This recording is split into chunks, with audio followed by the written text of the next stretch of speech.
We are ready to go. I see we have all of our candidates here. And so I'd like to start first by asking each of the candidates to provide their 2-minute opening statement, starting first with Victor Gordo. I'm going to stand so I can see everyone in the room. So my name is Victor Gordo, and I have the tremendous honor and privilege of standing before you and asking for your support to be our next mayor. By way of background, I was born in Zacatecas, Mexico, in a small town. My parents brought me here at age 4, and I've had the tremendous honor of and privilege of growing up in what I consider to be the center of the universe, Pasadena. And if you don't believe that, hang out with me for a while and I will convince you that it's the center of the universe. I delivered the Pasadena Star News, went through our public school system, played Little League in our public parks, and went on to become an attorney and have served on the city council for about 20 years now. And I believe that I have a track record and a record of experience in building consensus on the city council. To address complex and difficult issues. And I'll tell you, sometimes Pasadena feels like it's a bit balkanized. Sometimes it feels like Northwest, East Pasadena, and West Pasadena and Southwest Pasadena aren't working together.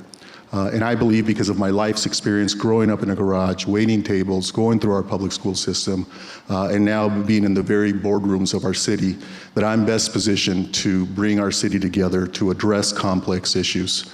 And I believe that I've proven that over time, not just in Bungalow Heaven in District 5, but people in East Pasadena have reached out to me, people in West Pasadena and Southwest Pasadena, and I've listened to them carefully and helped them to address complex issues.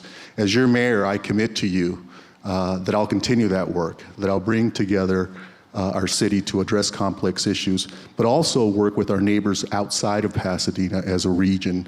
And if I have a moment in one of the questions, I'll answer what that means. Because we aren't doing that. We aren't working with our neighbors either within the city or outside of the city. Thank you very much.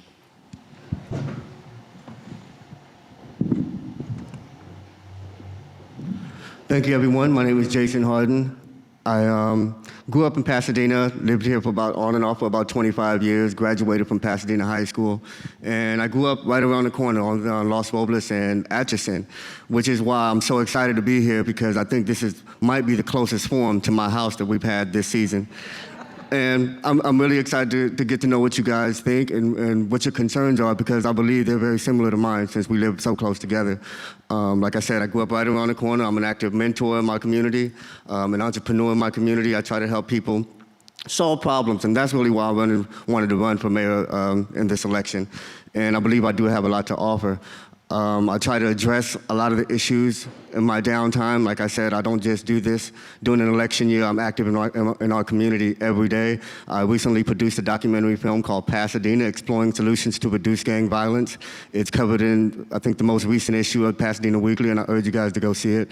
Because like I said, it's not just a gang film with what I do. It's really improving the community, and it's actually a community film.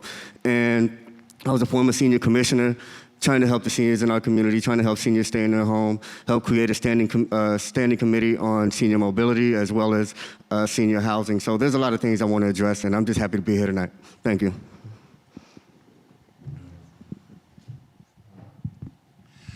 Good evening. I'm Terry Tornick, and I did not grow up in Pasadena, but I have lived here for almost 40 years.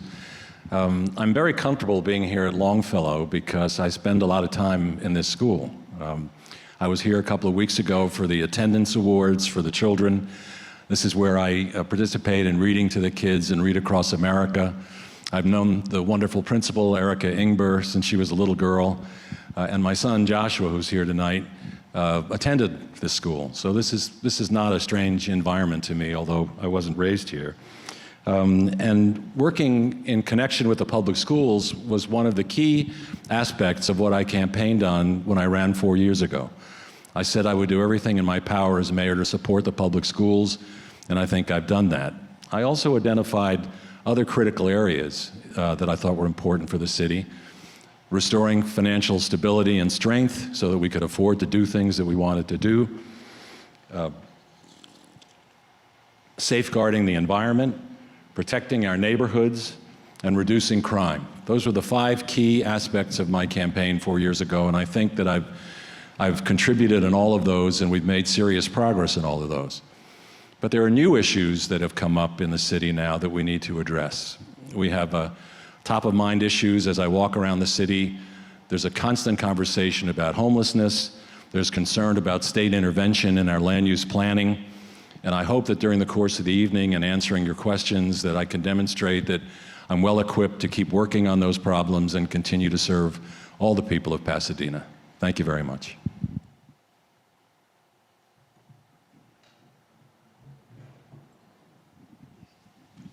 I guess I keep the tradition going and standing up like everybody. I don't want to be awkward.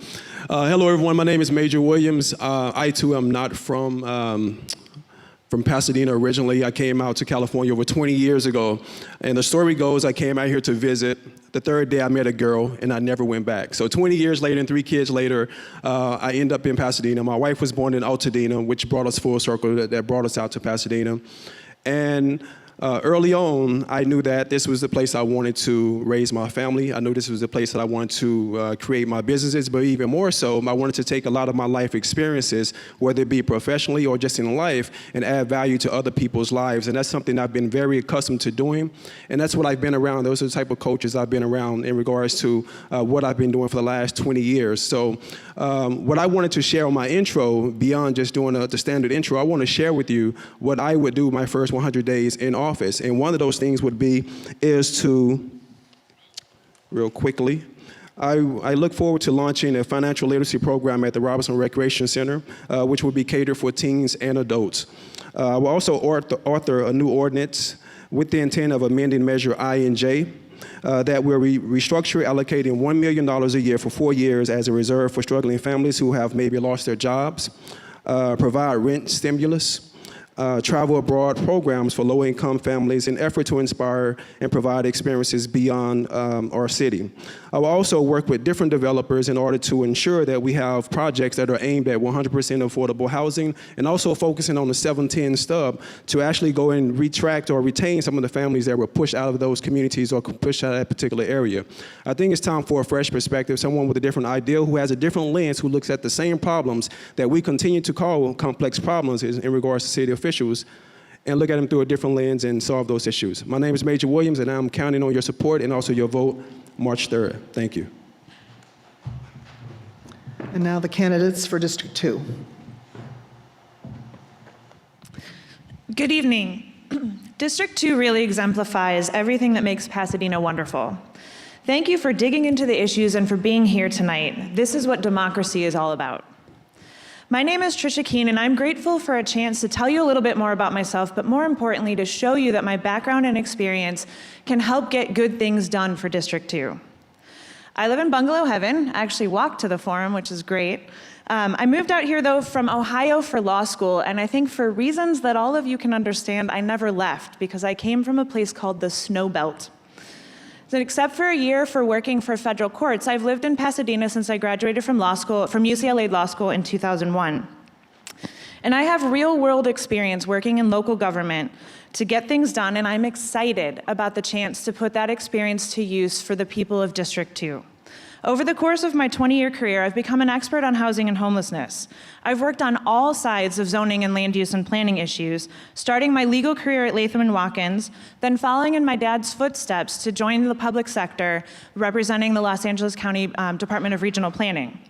In 2013, I got a chance to make smart policy around land use, housing, homelessness, and transit by joining Councilmember Mike Bonin's office, first as his Director of Land Use and Planning, and then as his Deputy Chief of Staff. In the beginning of 2019, I joined the Los Angeles City Planning Department as the Deputy Director. But what I'm most excited about is a chance to put all of that to work for District 2. For the past nearly decade, I've been Councilmember McAustin's appointee to a variety of commissions, including the Planning and Design Commission and Rec and Parks. And I'm proud to say I have her continued support as her choice for the District 2 councilmember seat. So I'm excited to work for District 2 to address and tackle our crisis of affordability and homelessness, to expand transit options, and while doing all of this, never forget that climate change is real and we must do something about it. So thank you. Good evening. My name is Kevin Litwin, and I'm also from Ohio, but unlike Major, I did not follow Tricia out here. Basically, I came out here because of the Marines. This is where I ended up. And I want to try to clear up some of the stuff because we're coming near the end of the campaign for the primaries. I've attended every single forum and every single interview out there, even if it didn't align with my personal beliefs, because I believe in the constitutional republic and everybody gets a voice. And I want to hear everybody's voice, even though 2 of the forums were held by the Democrats and they didn't invite me. So they didn't want to hear my voice. Now, I hope I get some points for that because I only got 1 point in the climate one, and I'm not an anti-climate guy. I totally believe in global warming. But I don't believe in government overreach into my freedom to tell me that I need to put in solar panel. I quit smoking because I educated myself that smoking kills you with cancer. So educate me and I will follow along. The next part of this too as well is I got into this, besides I want to make sure that we had options here in District 2, but I also got into it because I am probably the most newest person in the city of Pasadena, and we have a reputation. Out of all the other cities, when you talk about San Marino and all the rest of them, our reputation is our schools aren't the best and our police isn't the best. So when I looked into that, and I looked into the police department part of this, on the FBI, it shows that our crime is up. If you look at 2015 to 2018, and even 2019 now, they just published, but our city says it's down. I'm looking to add more police officers because our police department is at an all-time low. It's at 230-something when we were heading towards 300. I'd like to see a more safe and secure neighborhood for our city. That's why I'm running for city council. Thank you very much.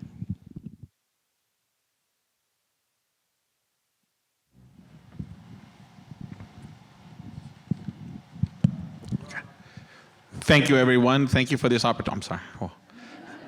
Thank you for this opportunity to come speak with you. I'd like to thank the organizers. It's a lovely turnout, and the good people of Bungalow Heaven and the Historic Highlands are here, and we appreciate you taking the time out of your busy day to come listen to our presentations and to listen to our positions. And I am Patatian. I am running for Pasadena City Council. I think I'm the only foreign-born immigrant here on this in this race in the 2nd district, and I like to say that I was made in Lebanon and assembled in Pasadena, and not quite to the snow belt, but more like the war belt, the Civil War belt actually.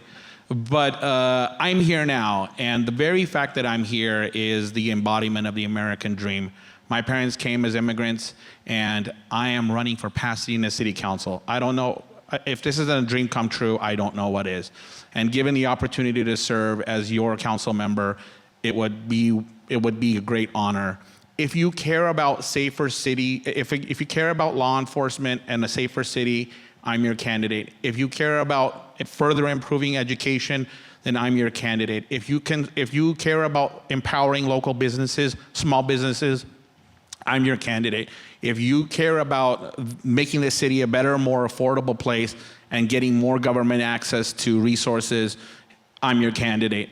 That's why I am supported by local law enforcement and the only candidate in District 2 that's supported by the teachers union. I value those things, and come March 2nd, I would be honored and would greatly appreciate your vote. There's only a short amount of time we have today, but if you want to learn more about me, I invite you to go to www.boforpasadena.com and learn more. Thank you very much. Good evening. My name is Felicia Williams. I'm proud to be born and raised in Pasadena, and I truly, truly care about this community. My background is in public policy and finance. I currently advise cities on financing really large, complex projects. And I also sit on the city's planning commission right now, where I'm monitoring new development, and I have a track record there of voting for the people and representing the people on the planning commission.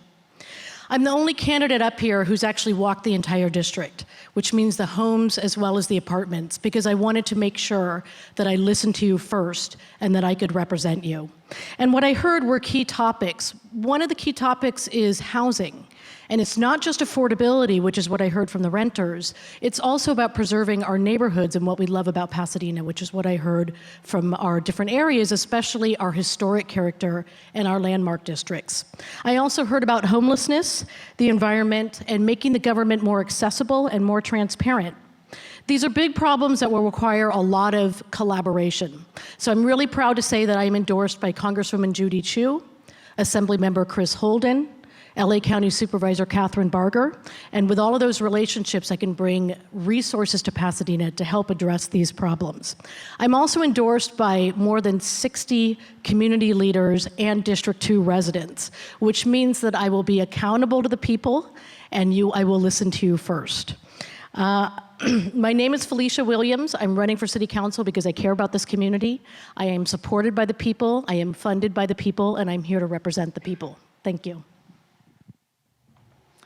All right, thank you all. Sure, why not? All right, last chance until the end, and we'll do it again at the end, I promise. Okay, we're starting now with our first question. As far as the order goes, we'll start with the second person in each group and loop around so that we get a slightly different order going. So Jason Harden will be first for the mayor's group, and Kevin will be first for the District 2 group, but you're all getting the same question because this is one of the two that everybody gets a chance to answer because it's very important to these two neighborhoods. Bungalow Heaven and Historic Highlands are both city historic landmark districts. It's been a struggle to protect historic properties in our neighborhoods, even with the existing ordinances. Now the pressure to address affordable housing and homelessness has become a significant additional threat to historic neighborhoods, notwithstanding the recent defeat of SB 50. How would you balance addressing the affordable housing shortage with protecting the historic single-family homes that characterize Pasadena? And where does historic preservation fall in your list of priorities? Starting with Jason. 90 seconds on this one, but you don't need to take it all. You know, if you want to end early, that means there's more questions at the end. Go ahead. Well, first of all, I do think our homeless issue is a top priority. And I know this is a beautiful neighborhood. I know you guys have a lot of accolades, but I still believe that we all have to be mindful about the greater good of Pasadena. And I do support the ADUs. I know this is probably an ADU question, and I do support it because I don't think they would destroy our single-family homes. I don't think that it would destroy the beauty of the historic Highlands as well as Bungalow Heaven. What I do think, I think it'll allow people to see if they want to become part of the solution, see if they want to supplement their income and create accessory dwelling units. And not everybody has to, not everybody can afford to. So I don't think that it would necessarily threaten the way of life here in this beautiful community. And we do have a serious issue. I know that this is one of the neighborhoods that experiences the homeless and sees it a lot because I can see it on Orange Grove and Lake all the way up. So I know it's a serious issue, but we have to be mindful on how we address it. And I do want to definitely include all public information, public comments and public feedback in how we move forward in addressing homelessness in this area. Thank you.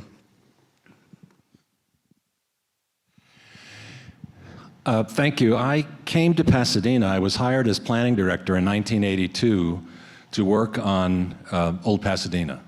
I was hired because of my credentials in historic preservation that I'd established in Massachusetts.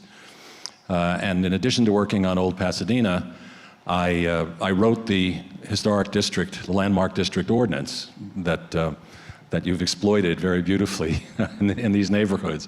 And we now have 40 historic districts in Pasadena as a result. So my commitment to preservation, my experience in preservation, I think is very significant. In terms of this pressure, you've identified the nub of the issue very well. What we have here is a tug of war between the desire to provide additional housing for our children and our grandchildren and meet our commitment to the region, while at the same time not losing the essence of what Pasadena is really about, and that is our beautiful neighborhoods. I've already worked with our legislative delegation, with Senator Portantino and Assemblymember Holden. I think the good news is that the SB 50 struggle has demonstrated that the people who hate single-family housing have overreached, and we have an opportunity now to craft significant housing legislation that will allow us to preserve our neighborhoods and also have the kind of sustainable growth that we need. Thank you.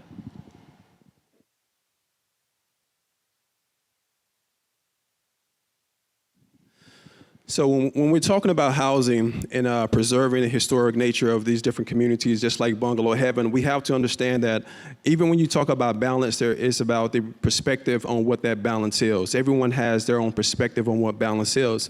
And I think in order for us to truly understand what the community needs, we have to be able to communicate effectively with each other, but also taking that information and actually produce the right action that actually fits the culture of what we are actually trying to maintain here in the city. When I came out here for certain reasons. Because of the rich history here in the city.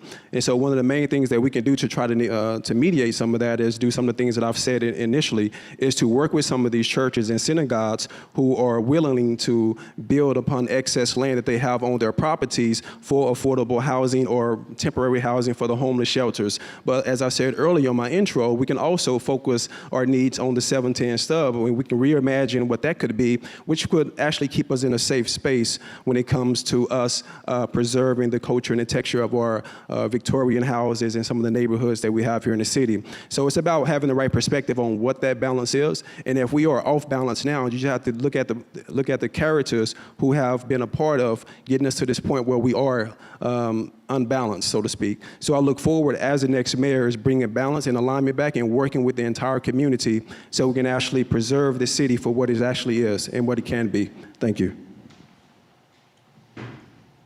So I think balance is the correct word, and I think we've shown in Pasadena that we can strike that balance. For those of you who are familiar with the North Lake specific plan, you'll recall that we protected Bungalow Heaven. I've spent 23 years now, first as a field representative, then as a council member, protecting Bungalow Heaven in our Washington Square and the historic neighborhoods in my city council district, including preventing overdevelopment along North Lake Avenue. By working on the specific plan. And then we struck the balance by replacing liquor stores with affordable housing. We've led the effort on affordable housing in District 5. 6 of the last 7 projects have been built in District 5, getting rid of nuisance properties and replacing with affordable housing. In terms of the SB 50, I'm still concerned about SB 50. I'm concerned about the encroachment of state law, not just SB 50, on our ability as a city as Pasadena and Pasadenans to determine the future of our own city. And so we should push back, and we should work with our neighbors in the San Gabriel Valley to push back.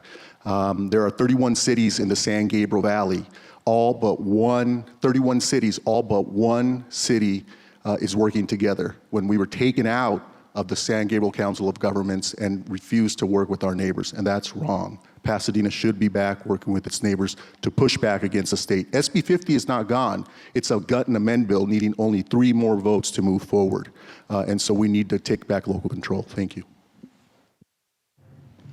Okay, now the same question for the District 2 candidates, starting with Kevin. So I think there's plenty of opportunity for development around the transportation corridors. I don't know why we have to dip into our historic neighborhoods to add more housing. That being said, what I really liked, one of the really things that I enjoy moving here was how we handled the Orange Grove Road Diet and the one development down on Colorado. The city came and they put together a plan, and then they had town hall meetings to really get the feedback from the people. That's what I'd like to see for these granny flats. I think the city puts out a plan, because if you got a 1,000 square foot house and you're building a 1,500 square foot granny flat, that's stupid. So I think a plan can be presented to us and the people, and let us make the decision. If everybody's against it, then that's it. It's out the window. And we continue to do development near the transportation corridors, like the public storage unit place over there off the freeway. Move that thing forward already. There's plenty of things that could come out of that. There you go. Am I next?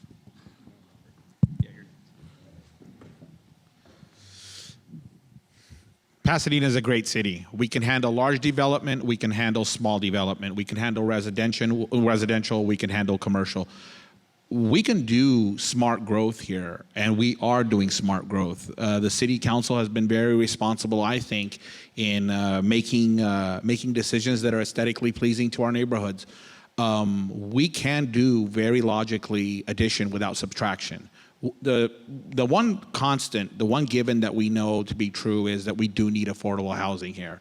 And we can't do that if all of the Pasadena residents can't afford it, and if we only have single family homes. So clearly, if we want to attract more revenue, more children for our schools, more tax dollars. We need to develop affordable housing, and that's just, unfortunately, large-scale projects.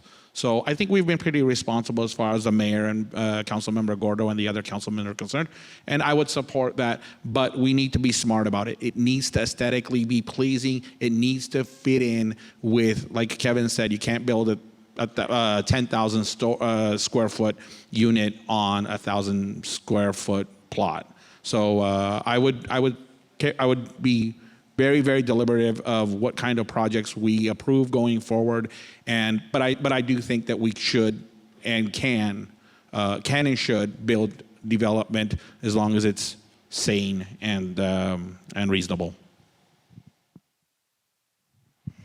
Hello. So when I walked the district and listened to you, I heard two things. One, that the new development is too big, it's out of scale and out of character with the city. And two, that we need affordable housing where our kids can live, our grandparents can live.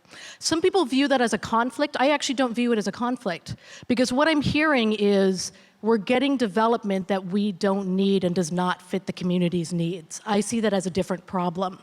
On the Planning Commission where I sit, almost every decision is split, it gets appealed, they end up in lawsuits. So something is wrong and there's a problem. My solution to the problem is twofold. First of all, existing housing is the most affordable housing that you can get.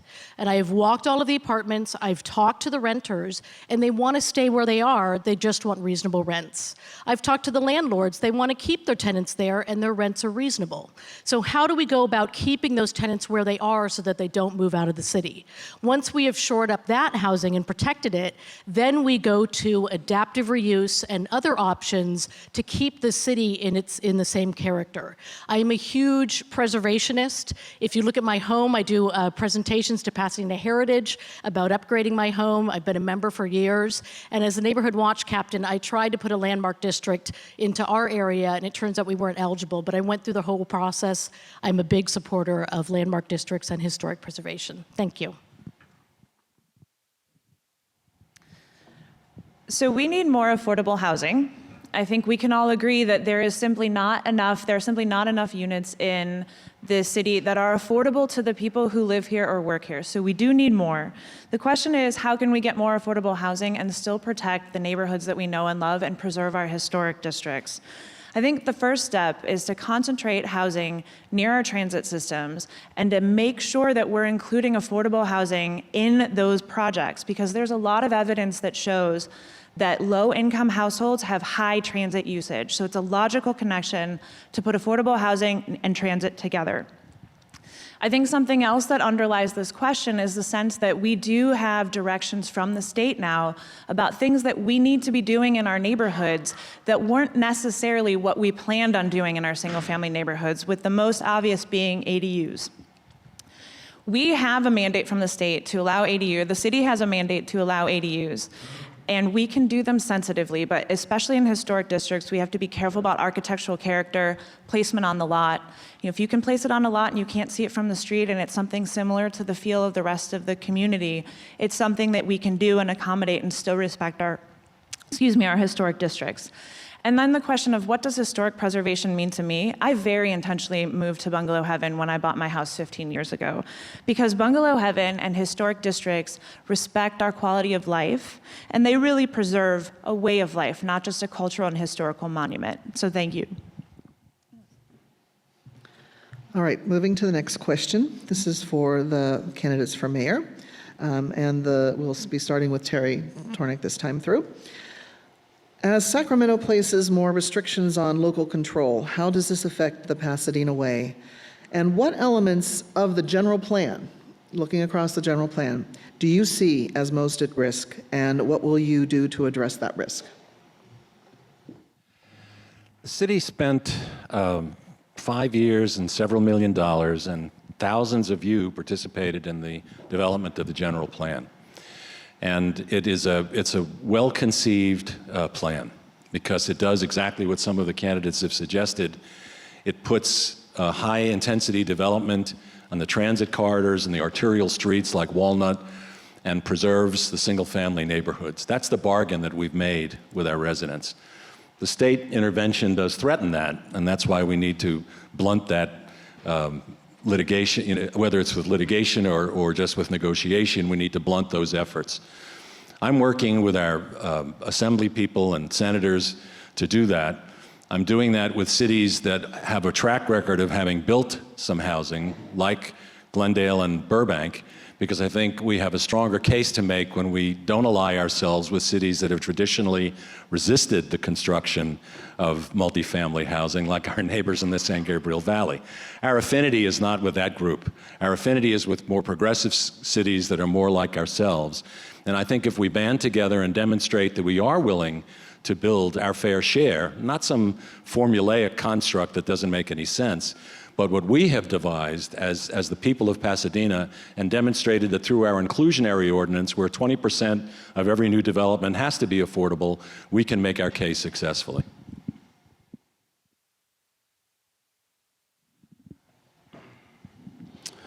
So in regards to the general plan, honestly, I looked over it a few months ago with my team, and I feel like a lot of the elements of it needs to be reimagined. We have to understand when we're putting together these general plans, and we're doing it from an inclusionary standpoint, which is a good thing, but we actually have to expand even further because we have to actually match the times now. So we're looking at housing, no different than what I said earlier. Everything is coming full circle on how we actually get from point A to point B all the way to point Z in regards to housing, in regards to making sure that we have leadership that's empowering our people to be actually involved in our community.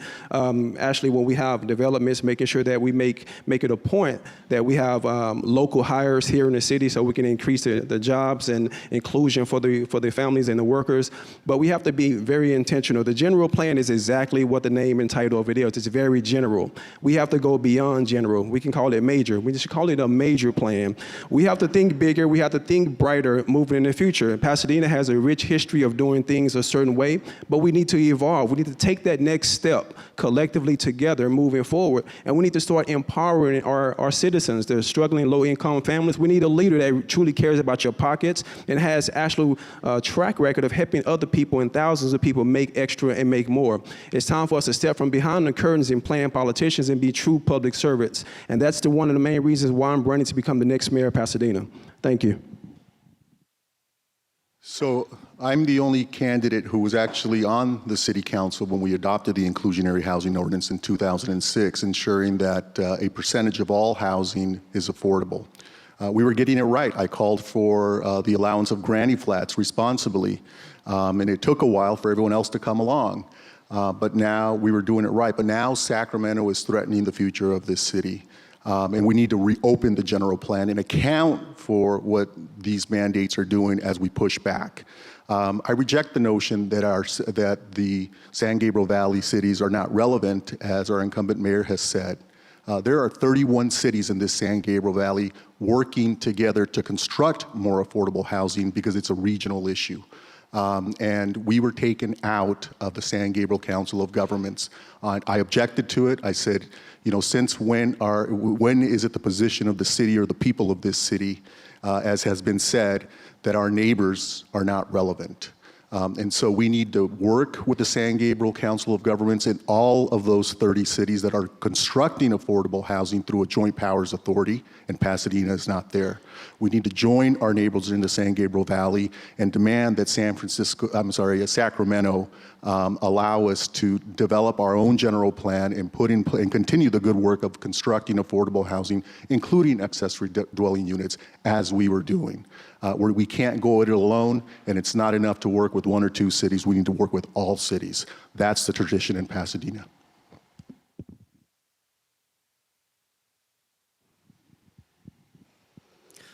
If I were to pick one thing in the general plan that I think is at risk, I believe it's inclusion and economic development.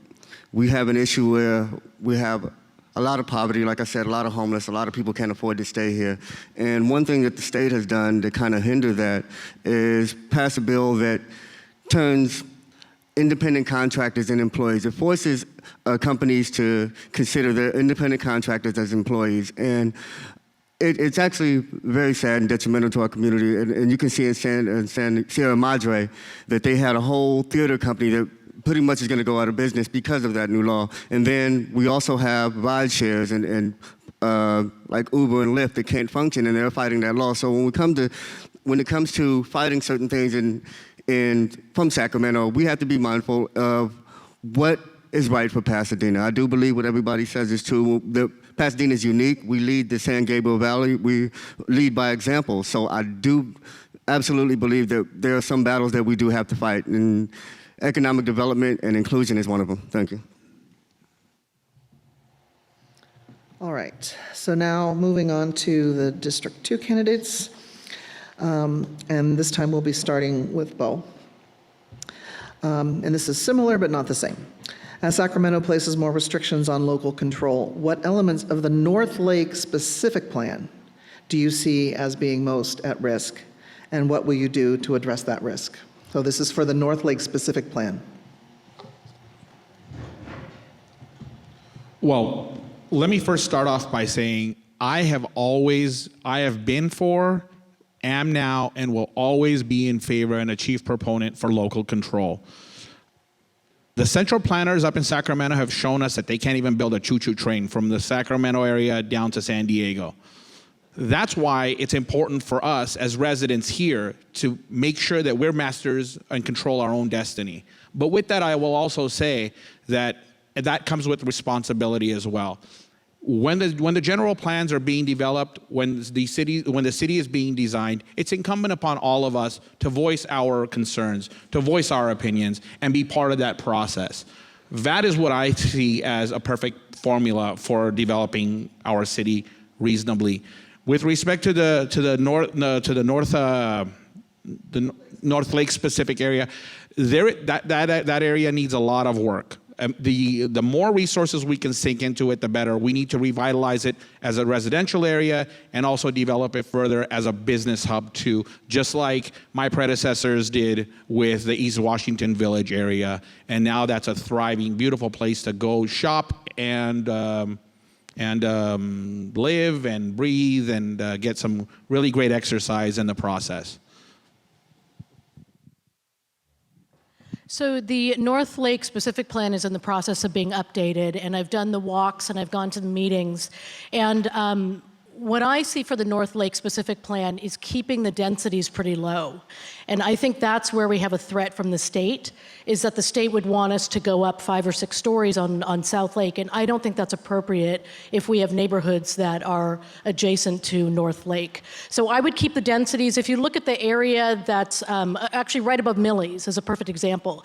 That is a type of density we should have on North Lake. It's 2 stories, residential on top, retail on the bottom.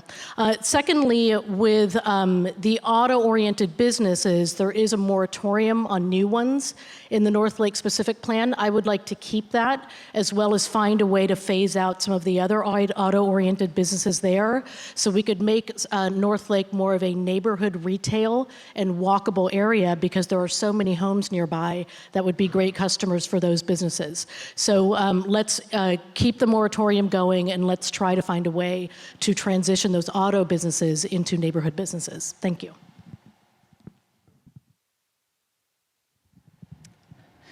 So I tend to agree that the main area of focus is going to be along the height, or around the height and density along our commercial corridors in the North Lake specific area, especially around our major intersections.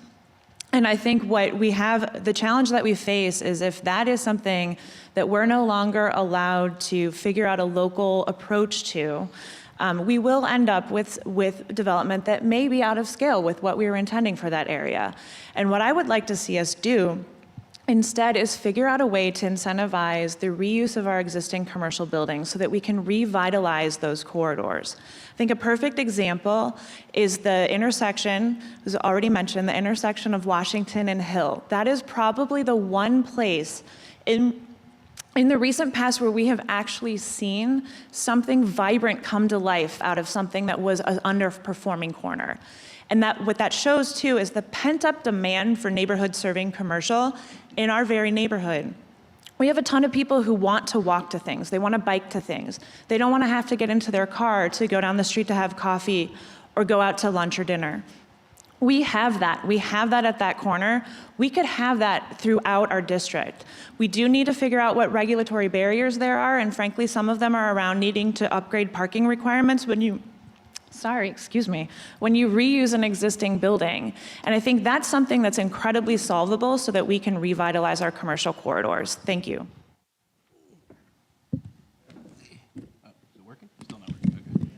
Cool. All right, that one's working. So, well, first and foremost, this goes back to what I was talking about originally. Our state's gone way too one-sided with our politics, and Sacramento is a great example of that. This supermajority is killing us. I mean, the legislation that's coming out of there, in this last round of legislation, you had to micromanage the process almost because of the stuff they wanted to do. And one of the things they wanted to do was not even be able to give the ability to tow vehicles. I mean, I had to fight with that, and I fought with the mayor and all. I didn't fight with him, but together we fought to make that not happen. So this is going to continue to happen. Now, when you start looking up at the North Lake area and parking, which is something that you brought up, I'm the chief operating officer of a large parking company, so I know a little bit about that. And there is a need for parking in our business corridor, especially up there in Washington. I think I can solve those issues. Even though, yes, I'd like to see biking and people be able to walk up there, you still have to take into account the folks that have handicaps and people that can't bike and walk.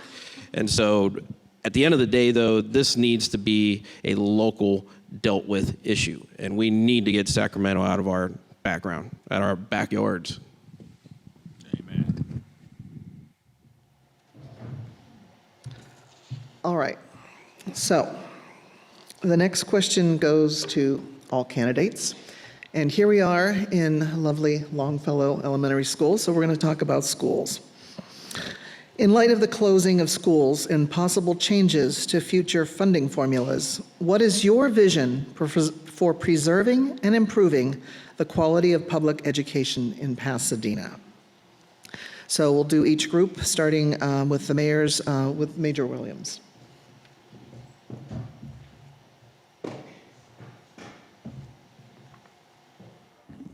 So that's a great question. One of the ways that we will start dealing with that issue is being honest. Letting you know that a school is actually going to close and dealing with the actual reality versus stringing you along. It's like giving you a slow no versus giving you a fast yes. That's what's been happening over and over here in Pasadena with your local officials. I remember going to Measure I&J meetings, and I said it from the beginning, having a background in marketing, I said that these guys are giving everyone a slow no. They're actually they're positioning this information that they're sharing with you, and they're saying that this is going to be the stimulus as if it's going to save the schools. Fast forward a year later, the schools were closing. And so I would be upfront when it comes to the information and the reality of where we are, but even more importantly, it's about when it comes to the schools, we understand that it's about multiple elements. It's not just about one thing. We're dealing with people leaving the city for their own personal reasons, or even families being priced out of the community as well, too. So it's going to take a collective effort for us to be able to figure out what we can do moving forward. But understand this, it's going to take the right characters and the right kind of leadership moving forward. You can't continue to have and vote for the exact same characters that's been here 19 years, 20, 30 years, and think that they're going to solve your problems of today. It's not going to happen. In history, organically, it never manifests in that way. We have to get uncomfortable. We have to step outside the box, and we need new, fresh leadership that's going to attack this enthusiastically and truly want to work for you and tell you the truth beforehand. Thank you. So, as I mentioned, I started out in Pasadena Public Schools as a Spanish-speaking 5-year-old, and so I know the value of public education because it means opportunity. I'm proud to have the support of the Pasadena teachers because I believe that I could be the strongest advocate for schools. Measure I&J were a community effort. All of us participated in that. When the campaign was stalling to support our public schools, I was asked to help raise money, and I did. I've not run around and taken credit for that. I did it quietly, as we do in Pasadena. With regard to school closures, we need a comprehensive plan. But when I say comprehensive, I don't just mean the closure of schools today. We're losing 500 kids a year. That's true on average. But should we dispose of these properties? Does that mean we're giving up on public education in Pasadena? Because once we dispose of those properties, they're gone forever. we don't get them back. And so I don't believe that we should get rid of and dispose of the infrastructure for public schools in Pasadena in the future. At our recent joint council and school board meeting, I asked the question, what does public education look like 40 years from now, 30 years, 50 years from now? By disposing of those properties, are we going to be the generation that said no to public education for future generations? We need to be asking those questions. Nobody around the dais, when I asked that question at our joint school board meeting, could answer. And so we need to take a step back and answer those questions before we dispose of properties. Thank you.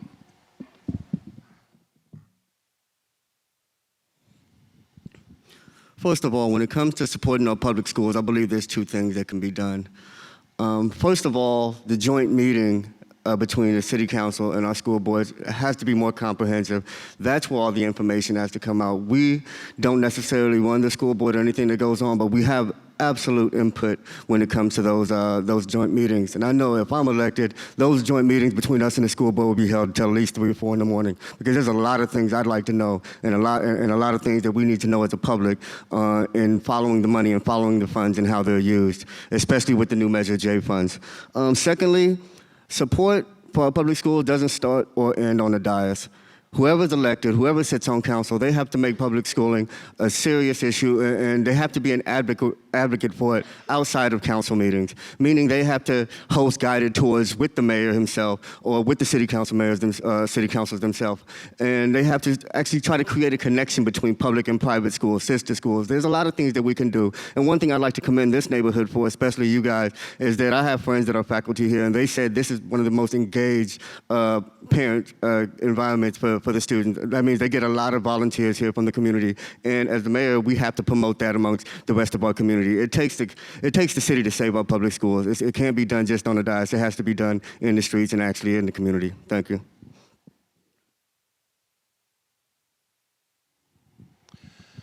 The first thing I'd like to say is that I think that the PUSD is underrated.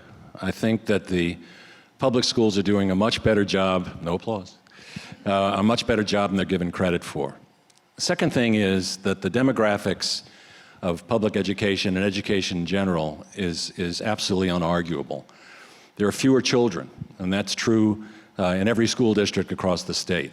So the information has been analyzed, it's been studied. Contrary to what's been suggested, there are adequate answers in terms of what the future holds in store for the district in terms of what its current enrollment is and what it will be 15 years out. And as a result, the school district did a brave thing and a very difficult thing for an elected to do, and it closed some schools. It's not the first time they've closed schools. The year before they closed Cleveland, there were 95 kids at Cleveland School. They've closed 4 schools, and those school sites need to be repurposed. Those school sites will demonstrably not be necessary again, and they can be used to not only generate income for the school district, but as someone has suggested, provide some of the affordable housing that we're all talking about. I spend every week working with city staff, school district staff, and school district board members. I don't just rely on a once-a-year joint meeting. I am in the schools every 2 weeks, and I meet with the officials every week because I am fully committed to the public schools in Pasadena. Now for District 2, starting with Felicia.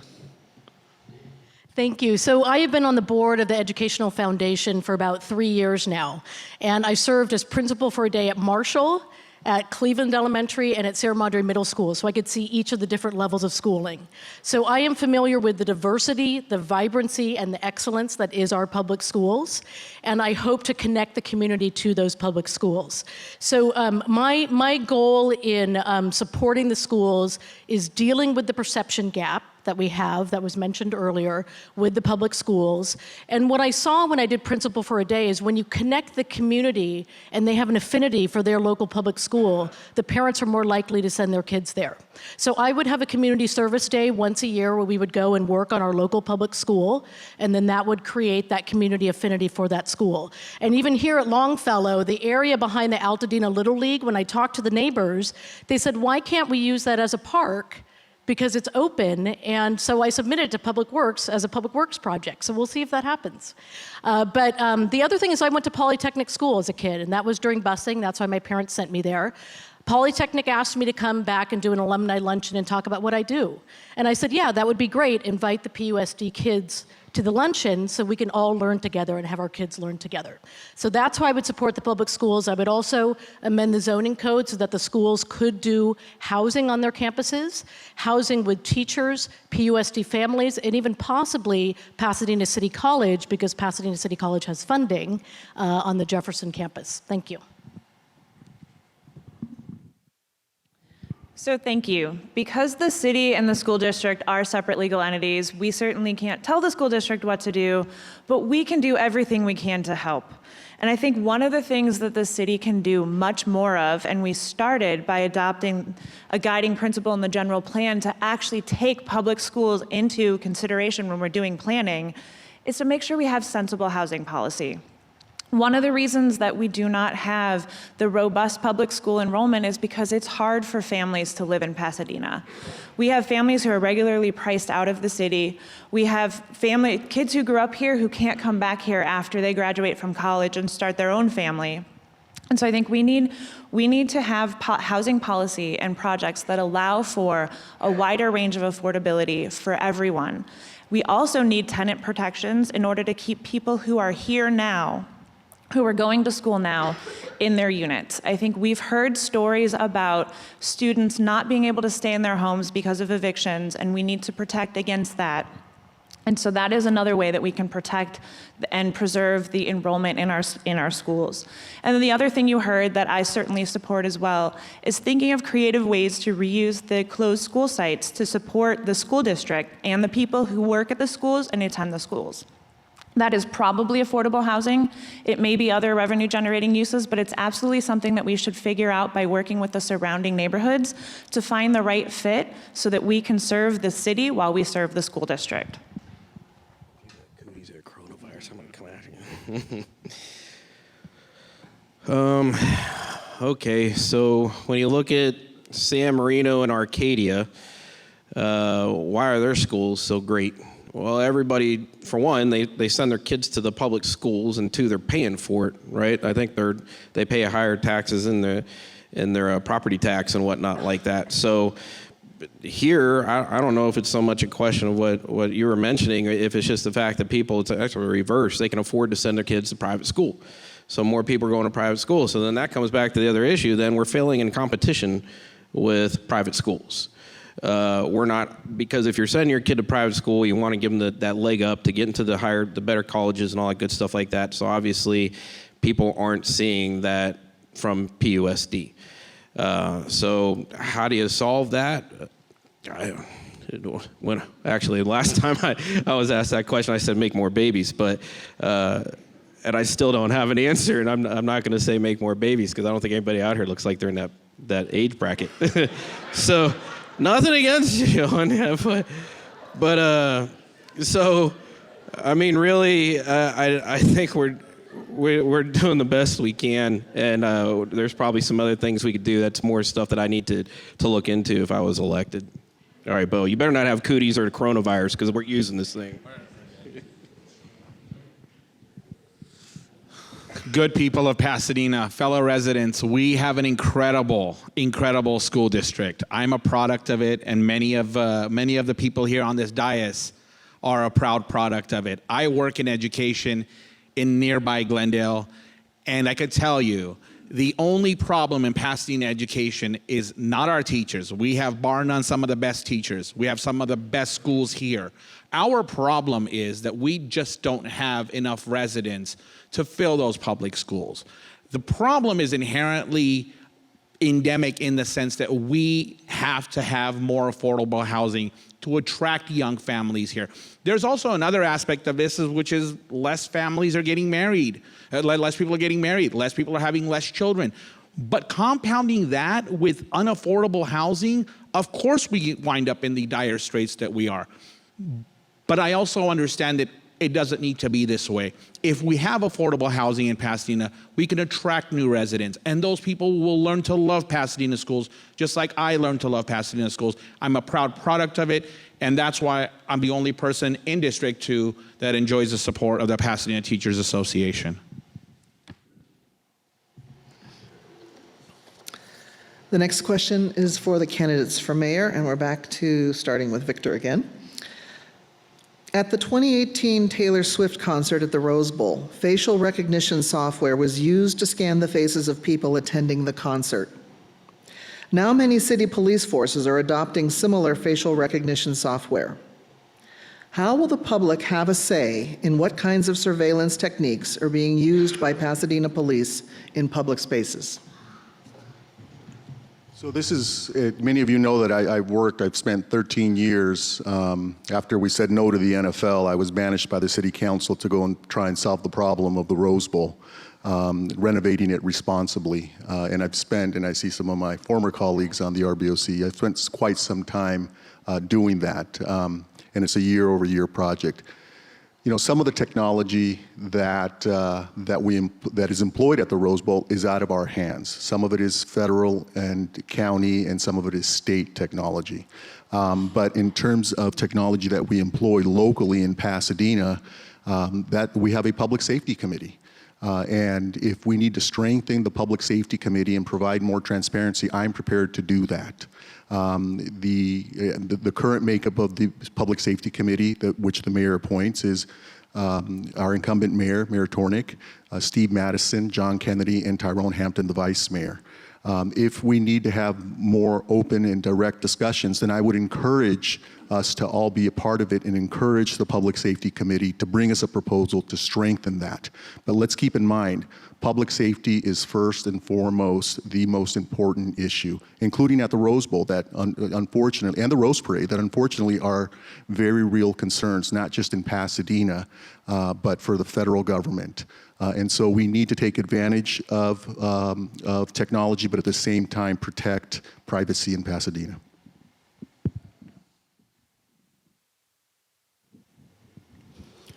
Personally, I think transparency is absolutely important, and I think there's a lack of transparency on our police department as well as our local government.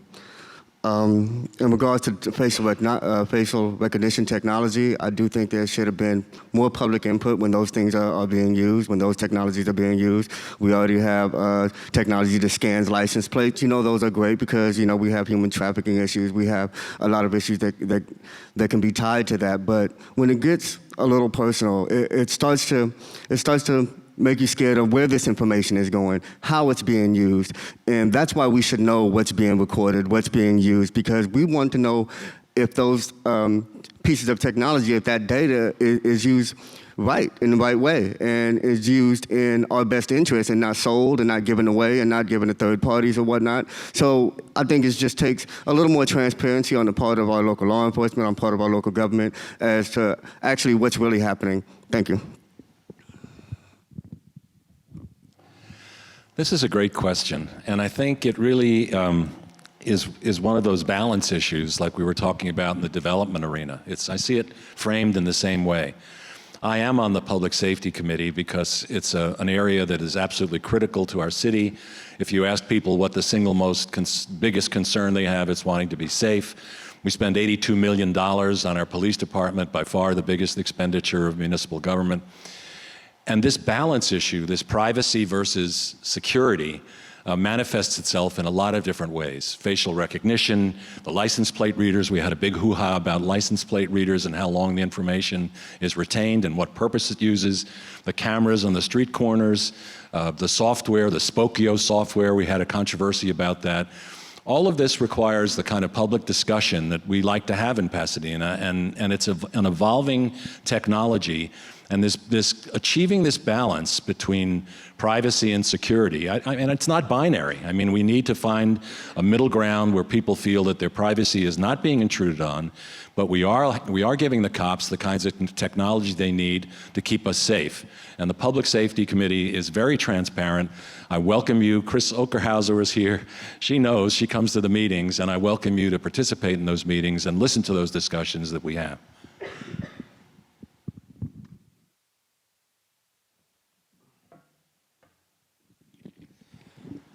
So for me, that's a very interesting question because I've been campaigning for an entire year. I've been walking a lot of communities, and I haven't really heard that question come up in regards to that being like a key issue or even a priority.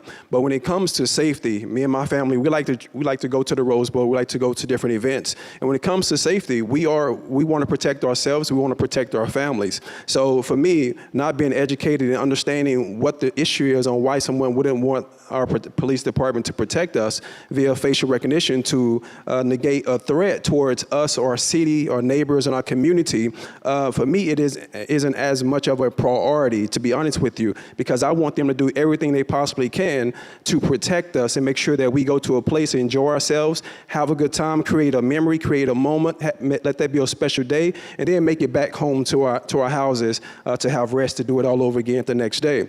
Now, understanding that it is an issue and it's something that's actually come up, I will look forward to, going to the public safety committees and hearing more in detail about the transparency that they say that they actually offer, so I can understand the nuances even more so in the future. That way, when these issues come up, I'm better equipped to be able to say, okay, I understand why this is an issue, or I can put you at ease and say this is not really an issue, because if you're worried about your identity being stolen, that can happen on your Gmail tonight while we're right here in a local space. So we can't negate the security, especially when it comes to our safety. Thank you.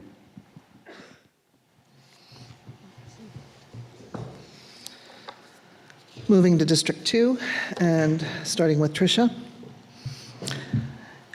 In the past, neighborhoods have had issues with the aesthetics of utility hardware installed in residential areas. One such example is the Altrio cable boxes. What impacts do you see that 5G will have on the aesthetics of neighborhoods, and what can the city do to mitigate the impact? So I think that's a really interesting question, because this is another example of where we have the push and pull of us being told as a city that we have to incorporate a new technology and a way to go about doing it, and then actual on-the-ground impacts from it. And I think whatever we can do to disguise the hardware, make it more aesthetically pleasing, or locate it in a way that is least impactful for any particular neighborhood is really where we need to start.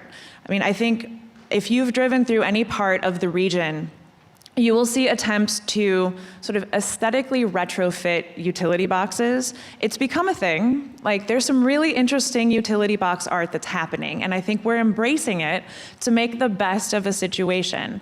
I think if we can start a step before that so that we can actually try to locate the equipment in a way that is least visible, and then work with the providers to do that in a way that is least, I guess, the less ugly, the better. But kidding aside, I think we do need to think about design standards, especially in areas where design is so paramount, like our historic districts.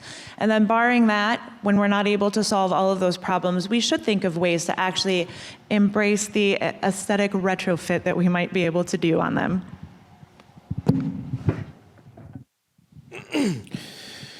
Oh man, I'm so glad you brought this up. I want to ask you, Mr. Mayor, I got a pole line in my backyard. I hate it. How do I get rid of that dang thing? And it feeds on all the other houses too. It's awful. So that's how much I hate it. And so if you're going to throw some 5G big cone thing up there, But I tell you what, that's even worse. I mean, in our neighborhood, you can't walk from the kitchen to the living room without dropping a call. We already have terrible cell phone service, and they want to put 5. I don't get it. But I think it goes along the same lines of, these neighborhoods that don't want street lamps. If you look at Mountain between Allen and Hill, you gave those people the ability to vote whether or not they wanted that street lamp in their neighborhood. So I think this should be something similarly conducted. Do you want one of these in your neighborhood? Let the neighbors decide, and if you want the better internet service or not. Because I know if you go up and down my street right now, you ask all the neighbors, you want better internet service, we're all going to say yeah. Well, maybe not all, but there might be one or two holdouts. So I think it should be done that way, and I'm sure there's different products out there that make it look like a pine tree or whatever like that. So.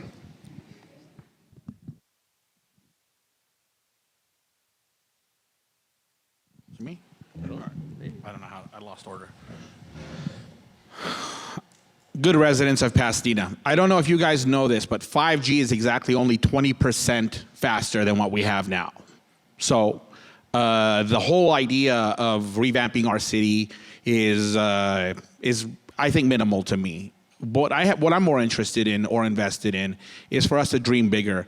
We are home to the California Institute of Technology. This is the epicenter of astrophysics. We have a gem in our city, and what I'd like to see less of is 5G and more fiber optic cables.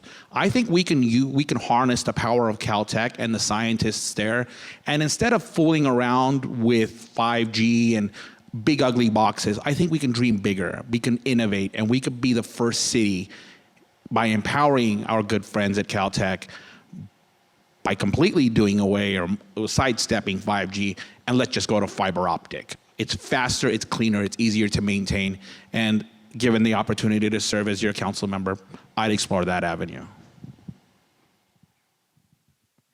So I think this question's coming from Catalina and Claremont.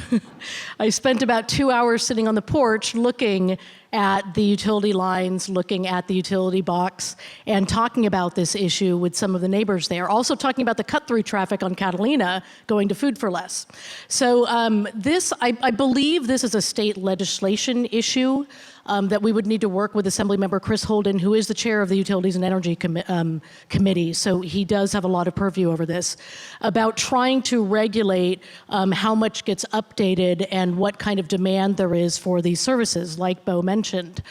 There was a bill to put small cell towers on and sort of bypass a lot of the entitlement process, and that bill was killed in the legislature. So I think we need to work with Chris Holden. I do have a relationship with him, so I'd be happy to talk to him about that.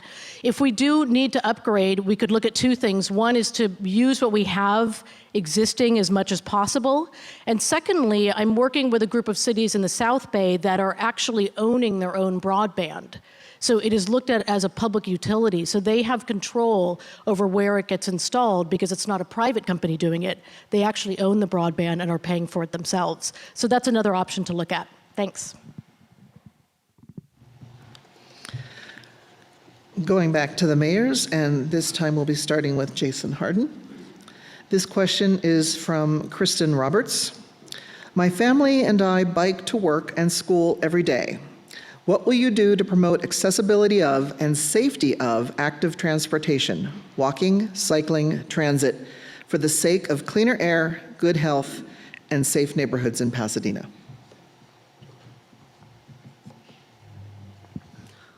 Well, I appreciate that question. I'm probably one of the only candidates up here that doesn't own a car, so I walk, I use public transportation, I use rideshare, so I appreciate alternative methods of transportation. What I would do is I would try to work closer with Complete Streets Coalition, as well as a number of organizations to try to create more opportunities on our streets and make them more for people instead of just for cars. And that's what the Complete Streets is. It actually enhances our roads for the mobility of people and not just cars. And that means protected bike lanes, that means parklets, and I think even designated bike lanes, but also we also have to be mindful of the technology that we have available in electronic scooters, and I think those are coming. There's a current ban now, but I think those are coming. So I think if we prepare our streets and make them safer for bikers, we will have opportunities to bring those back and make them safer for electronic scooters and things like that. And all of that does is take more cars off the road, it lowers our GHG emissions, and it saves our environment. Thank you.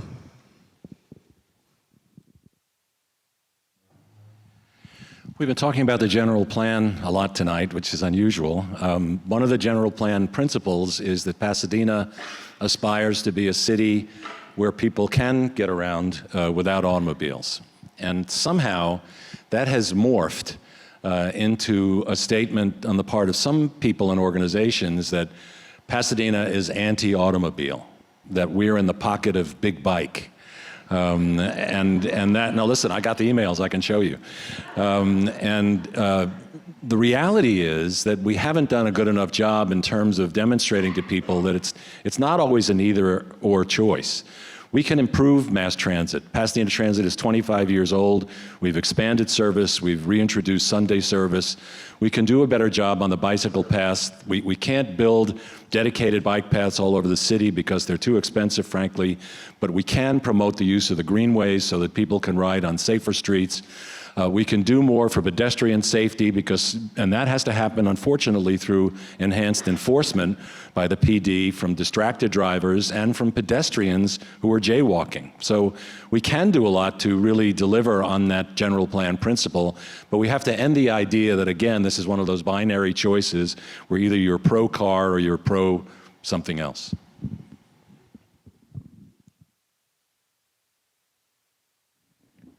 One of the things that I would do, I would really work with the community so we can truly identify where those safety issues are. To truly address any problem or solution, you need to know the root of it. And also you need to be able to take data and statistics so you can start coming up with ways on how to solve it. One of the ideas that I came up with, and actually to connect us throughout the entire city, it actually gets us away from bikes. It actually gets us out of our cars and away from the trains. And it is something that's good for the environment, which is the mobile walk pathway, which I talked about at the last forum that I participated in. And this is kind of like a walk path that you see at the airport. And I know it seems out of the box, but it's something that's realistic and something that we can actually do. And it's good for our senior citizens, and it's also good for our families, and it's good for commuting. So imagine a city where you have walkways throughout the entire city that connects us, connectivity, that reduces people getting hit on bikes, that reducing people getting hit by actual cars.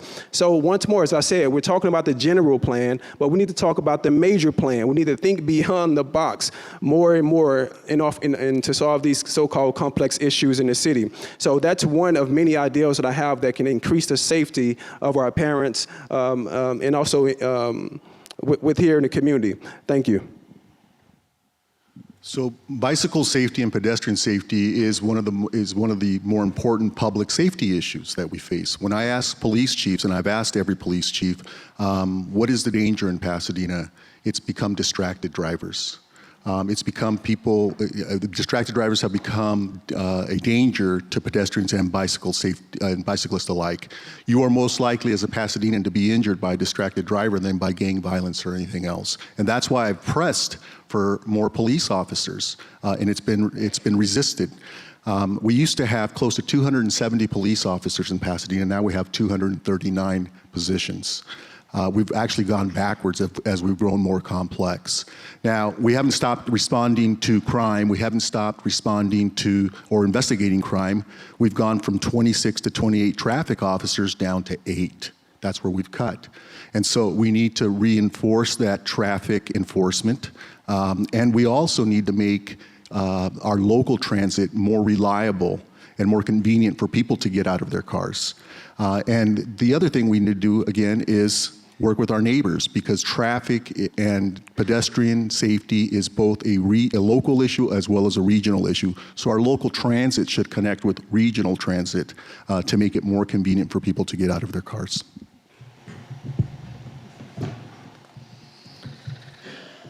Moving on to District 2 and starting with Kevin.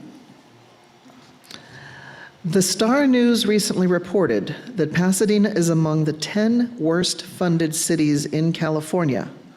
Why did we make the 10 worst list, and what should we do about the situation? Yeah. Oh, and I should mention that was from Doug Stone. Yeah, I did see that. It was a different story. I went to the mayor's State of the City address, and it seemed like we were heading in a better direction than what that article had painted out. Although we have been having to struggle with some things from the past, but one of the things that I'd like to try to consider if I was elected and put on the city council is, as we're building out, and the mayor pointed out in the State of the City, kind of like a rainy day fund that he's building up on the funds in the current council, is what are we investing that into? I want to retire one day, and what I invest my stuff in is things that pay me dividends. And I don't understand why government can't work that way and what they invest these rainy day funds into. I think that would help in paying pension funds, and I think that those are one of the biggest burdens, I think, if I remember right, on their graphs that the mayor had up on there. We need to be able to give our law enforcement and fire and city employees the pensions that they deserve. And it's a matter of what we're investing in for the future. So I'd like to see our city work on better things to invest in.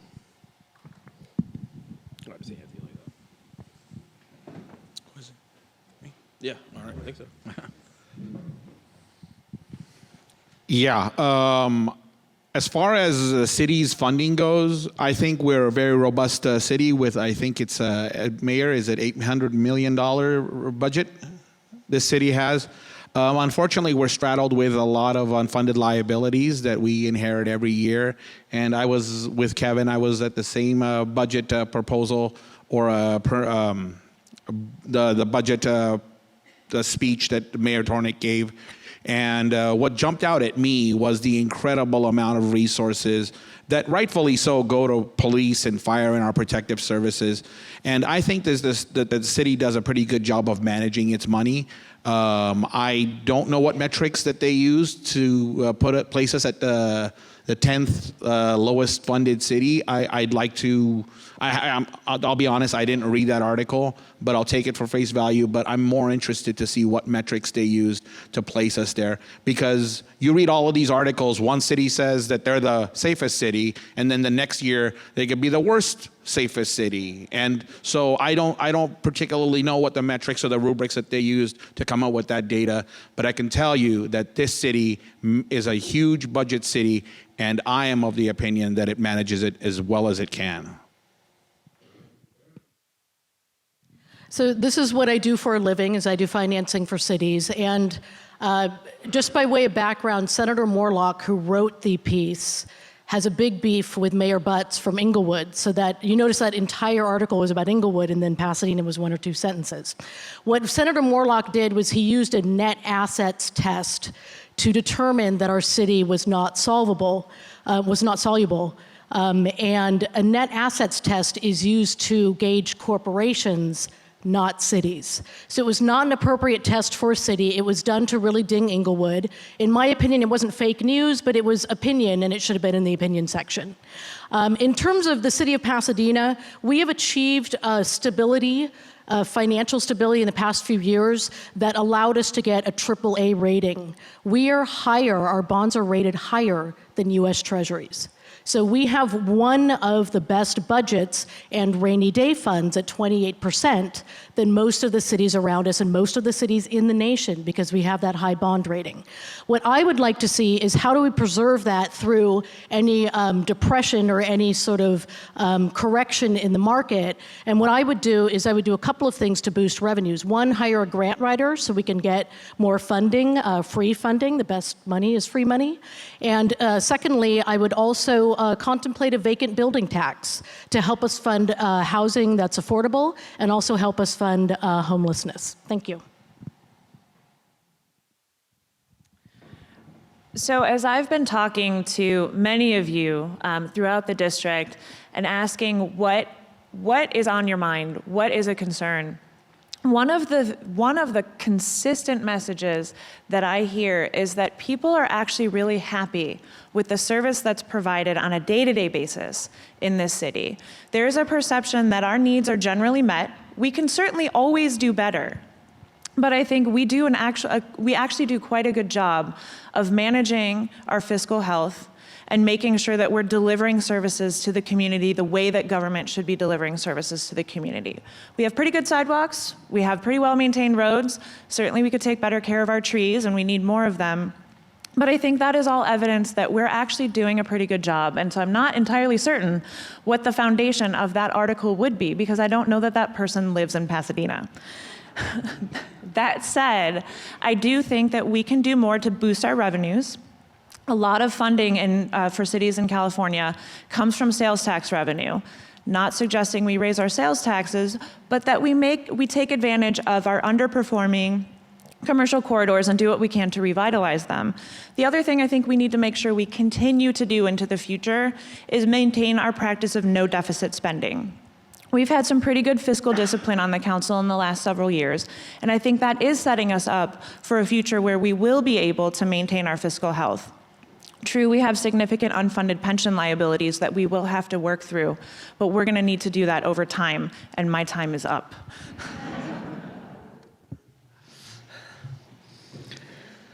Okay, this one's a little long and small. So this is from Robert Nelson for the mayor's candidates, and we'll be starting with Terry. About 2 weeks ago, I was walking westward on Orange Grove Boulevard at about 7:30 a.m. I heard a siren and saw a purported police vehicle pull over a car that was driving westward. The purported police vehicle had no exterior identification. It had no license plate. A photograph is herewith. I'll pass it down.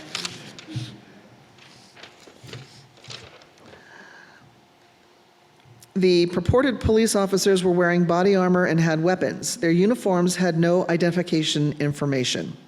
Who are these people driving around and exercising police authority with no display of their identification? Is it legal for them to do this? If not, what can be done to stop this conduct? I can't speak to the specifics of this particular incident. I do know that the police department does use unmarked vehicles. They use them for stakeouts. They use them for a variety of, for some gang suppression activity. I think it is lawful for them to be in an unmarked car. I can't speak to the specific circumstances here, but I will tell you that the police department has been doing a good job in terms of suppressing crime, reducing crime, so that the only two areas of concern with regard to crime in Pasadena now, in terms of growth of crime, are porch piracy, which is your Amazon packages being stolen outside your front door, and domestic violence, which is a more national problem that we're dealing with. But beyond that, I think the police department is doing a good job in terms of enforcement. I'm sorry I can't be more detailed in terms of the particular mechanics of this this unmarked vehicle usage. But I will say finally that we just approved the purchase of some more of them, so I know it's lawful.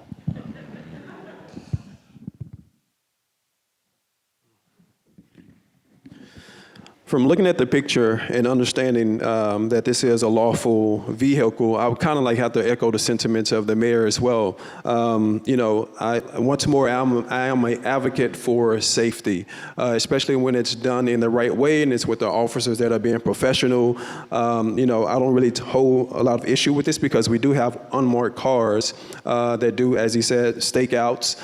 And that, you know, I had a meeting with the chief as well too, and he pulled up in an unmarked car as well too. I didn't know who it was until he let the dark tint windows down. And so I've seen these vehicles before. And like I say, it's something that's lawful. I don't hold an issue with it, especially if everything was on the up and up and it was professional behavior during that time. So thank you. So I can't speak to the actual picture itself either, but let me say this. The Pasadena Police Department is not the only department that operates in Pasadena. There are county officers, there are state officers, and federal officers, and I'm not sure what department or what agency this belongs to. The Pasadena Police Department also works as part of a task force regionally to address regional crime and to address major crimes and to arrest people who, or track people and arrest people who are a threat regionally. Or serious offenders. So I don't know whether this is a Pasadena Police Department vehicle or not, but it is lawful to have an unmarked police vehicle. I would also say, well, I'll leave it at that. So the important question, in my view, is not necessarily the vehicle, but whether or not these officers are operating fairly when they actually stop people. And that's a question that we've all grappled with. And that's an important question for the Public Safety Committee to grapple with, including officers that come in from outside agencies who are supposed to inform our own agency when they're operating within our boundaries. And so that's an important question to keep in mind as well. So this question of this vehicle specifically is probably better put to our police chief, and we can do that through the Public Safety Committee. Dr. Nelson is right here, by the way.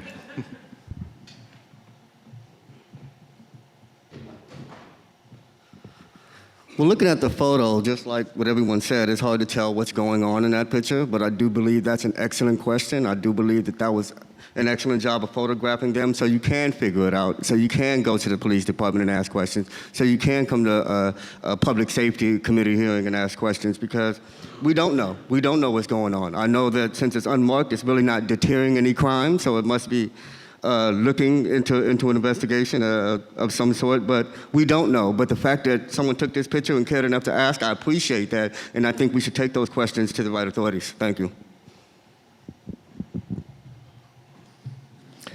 The next question goes to District 2. It is from Carol Ebbinghaus. Does any candidate work for a company or firm that does business with the city? Or is there any possibility that they may need to recuse themselves from a vote or debate? And this starts with Bo.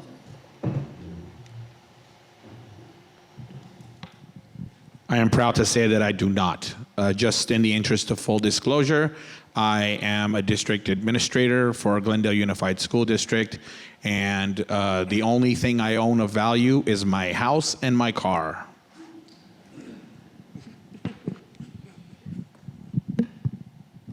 So I am an independent contractor to several firms. One of my firms did do an economic analysis for the city of Pasadena, and that was about a year and a half ago.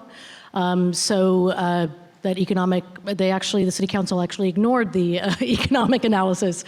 So that would just be the only disclosure that I have. Otherwise, I work for other cities. I'm hired by other cities. If there was an issue that we were in a disagreement with another city in the League of California Cities, or if we joined the San Gabriel Valley COG, again, and we're in a disagreement there, then I would recuse myself from that decision if that city was a client. So I'm currently Deputy Director of the Los Angeles Department of City Planning, and I've confirmed that that has no bearing on my ability to serve as a Pasadena City Council person, because the two are separate legal entities that don't do business with each other. Okay, thanks. Right now, I'm not doing any business with the city of Pasadena. I have a parking lot on Colorado and Pasadena. Joe's Parking is our operating arm. There are opportunities potentially in the future. The city contracts out their parking to parking operators such as mine. I've already talked with my attorneys, and I said, hey, what would I do? Yeah, I can't even recuse myself. I would not be able to participate. My company would not be able to participate. So we've already accepted that. My partners are fine with it. So if I'm elected, I will not be doing business in the city of Pasadena, except for private stuff.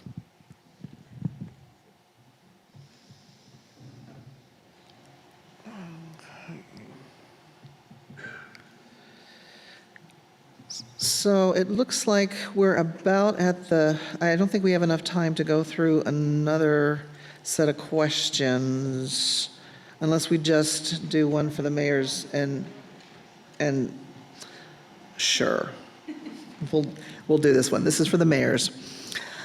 A lot of the issues we are currently facing, such as climate change, transportation, housing, and racial bias, are very complex.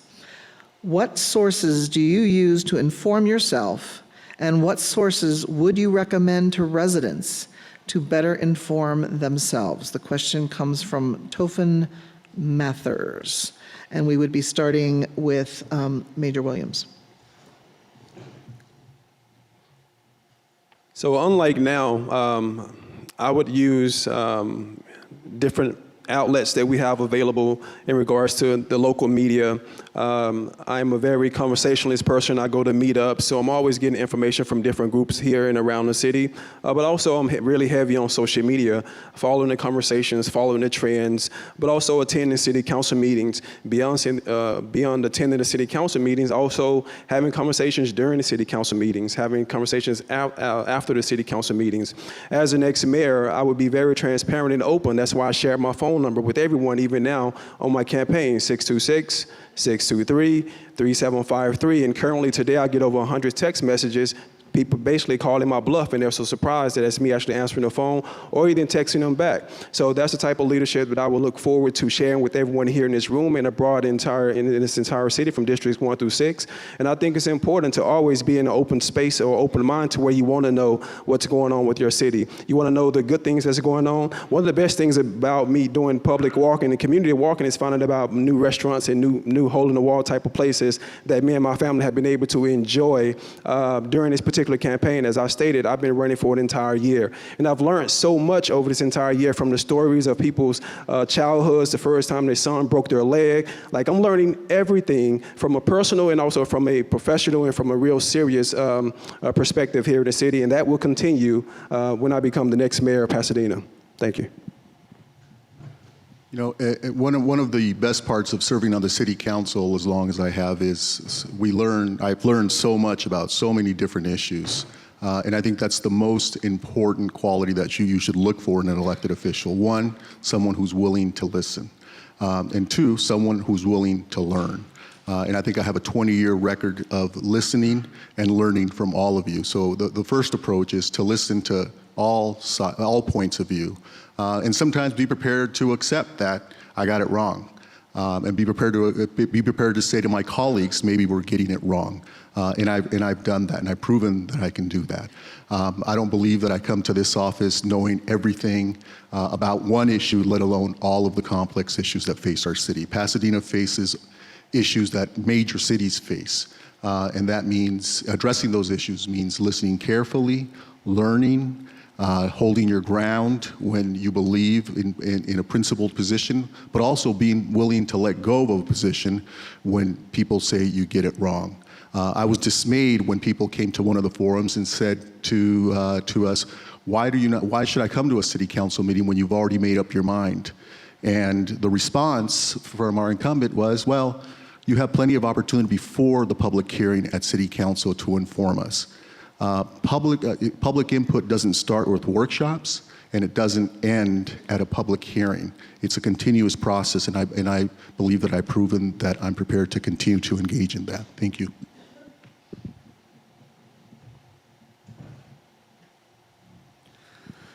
Oh, well, I think the first thing I'd like to say, I think we all learned tonight that Pasadena Star-News isn't the best place to get any information on Pasadena. And I can vouch for that in so many ways. But one thing I'd like to say is that public information isn't public knowledge necessarily. And everything that everybody says, everybody spoke on up here didn't come from a secret book. It came from the information that's available to absolutely everyone. I do believe that people need to become more familiar with our city charter. Let's start there. Our city charter has everything that we are allowed to do in this city. It is the laws of our land. And if we don't know them, if that doesn't become public knowledge to us and our families, then what are we wasting time trying to figure out? And what are we wasting time learning? So I do believe that we should take it upon ourselves, each and every one of us, to become more familiar and be involved in politics. Personally, I don't believe politics is something optional for me. I don't know, I can't speak for anybody else up here, but I know that I'm in it because I'm at stake of being moved out of Pasadena. I'm one of the renters of Pasadena. I'm one of the folks who live in Northwest who got to deal with crime and injustice on a lot of levels. And also, I had something else I wanted to say. But basically, that was it. It's just public knowledge is what we need to make of our public information. We got to do our own due diligence, and we got to look up this stuff. Also, one thing I wanted to say is I'm friends with a lot of people in our community on Facebook, from city employees, city directors, a lot of local leaders. So I get a lot of local information from my own personal social media. Thank you. I am a voracious consumer of information. I like to think that when we get to a council meeting that I'm at least one of the best prepared people in the room. The staff provides a tremendous amount of information. It's hard, frankly, to get through the packet every week in preparing for a council meeting. But in addition to that, we belong to the National League of Cities, the U.S. Conference of Mayors. They have publications that are very sort of city-ish, city-specific in terms of providing information. The nonprofits in Pasadena. I spend a tremendous amount of time meeting with nonprofit organizations. We have 1,100 of them. They do a lot of the heavy lifting in the city. I spend time with them. I go to their meetings. I learn things from them. And in that category are the schools of higher education. Pasadena is blessed with as you know, Caltech, the Art Center of College of Design, Fuller. I have the opportunity to meet with the leadership and the faculties of those institutions. Frankly, when I go to a Caltech lecture or meeting, I can only absorb about a third of the information, but still, it's worth being exposed to it. And we also belong to other organizations. I serve on the board of the Sanitation District. We talk about the solid waste issues. I serve on the board of the Burbank Airport, and so you have to learn a whole other language of FAAEs, to learn how the flight information is provided. All of those organizations, the new Arroyo Verdugo JPA, the joint organization that aligns us with Burbank and Glendale, all of these things are sources of information, as well as meeting with citizens and walking around. Thank you. All right, just to be fair to both groups, we'll give one last question to the District 2 folks as well, and then we're going to wrap up with our final closing statements. So this is from Paul Little. Pasadena has seen a significant number of locally owned small businesses, especially restaurants, close in the past year. Do you see this as a problem? If so, what would you do to address these closures or enable other small businesses to open? And we would be starting with Felicia. So I have seen this happen, and I have seen it as a problem. As a small business owner myself, I'm very supportive of small businesses because they are the ones who are producing the majority of new jobs. Secondly, they are the ones who are the most flexible with jobs. They can have apprentices, they can have interns, they can also hire people with records and do expungement. So our small businesses really are the lifeblood of this community, and many of them have been closing. There was sort of a double whammy with the sales tax and the minimum wage increase that happened with some of the businesses. And when I talked to them, they have cited those as some of the issues. So what I would have done, I supported the minimum wage increase because I think that people should be able to afford to live here and pay their bills. But what I would have done, in addition to that, through the Economic Development Committee, was to also give businesses a break on their utility bill and on their business license tax. Because what you don't want a business to do is to have a higher wage and then fire people or reduce hours, which is essentially what is happening. We've seen that with our businesses. So whenever we do something like that, whenever we ask the small businesses to help out, we should chip in as a city and help out as well by doing, we have our own utility, so we can do a reduced rate for new businesses. We can do continued rates as long as that business keeps a certain level of employees, and we can also do a business license tax reduction. Thanks. So yes, this is an issue because small businesses are the businesses that truly serve the neighborhoods where they're located. These are the ones that are community serving uses that people want to walk to, that they want to go down the street and frequent. And again, I can point to the corner of Washington and Hill as a perfect example of a set of small businesses that is really serving that surrounding neighborhood. And I think something that we are not doing enough of is figuring out what regulatory barriers we have in the city that prevent small businesses from opening in the first place and then from being successful in the long run. And one of the ways, and I mentioned it earlier, is that we really need to think about what obstacles we're putting up to allowing a business to move into an existing building. We have a lot of existing commercial buildings throughout the city.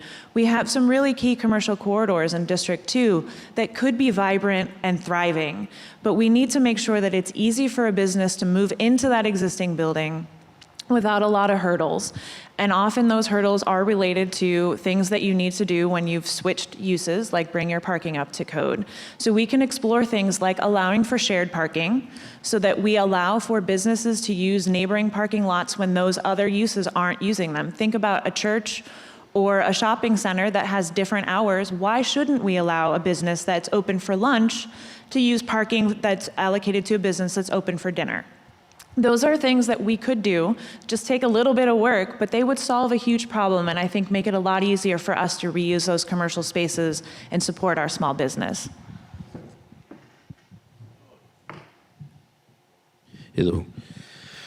So once again, when y'all folks go to the voting booths, make sure you keep an eye out for this Prop 13 stuff, because if that thing goes through, the triple nets on these leases are going to eliminate all those businesses, and we're going to lose our middle class. So Sacramento gone wild.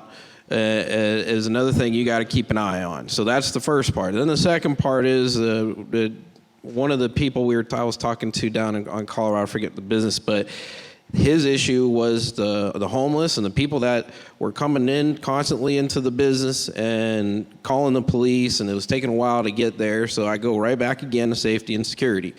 Matter of fact, the one time me and my wife went to dinner, I think it was Del Fresco's, is already closed, but a homeless person was in the bathroom, and they were having issues, and we're told the manager's like, oh, well, I'm not getting any support here. We got an issue there. We got to deal with that. So that's another issue. We're not helping out those homeless people. We're not helping out our local businesses that way too. Obviously, make sure y'all are going and patronizing these folks. I like Starbucks, but you got to hit Lavender and Honey. So those are the smaller groups. You got to make sure you don't leave out in your purchasing power. And then I wanted to back up to what Trish said here about the parking. Obviously, I'm a parking guy. That's the next thing, too, as well. That whole Washington corridor, we have to come up with creative solutions and using areas that, such as the plazas for the parking to help those businesses get more patrons.